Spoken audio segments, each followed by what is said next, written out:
Hey guys, manonood ako ngayon ng FIFA Arab Cup. Ang laban is between UAE and Egypt. Ayan, malapit na ako guys. First time ko palang manonood ng FIFA guys ha. Nagpunta lang ako dito dati, pero World Cup yun. Pero labas lang. So yung stadium na yan, yan yung pinakamalaki dito sa Qatar. Based on my research, kaya niya 80,000 katao. So, pasok na tayo. Bago dumami yung tao. Oh, ang laki-laki-laki niya. 106. Sector 106. Guys, tingnan nyo nasan ako. Hey!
Wala, uwi na tayo guys.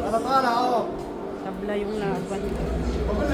Yung second goal ng Egypt, hindi pala counted yun.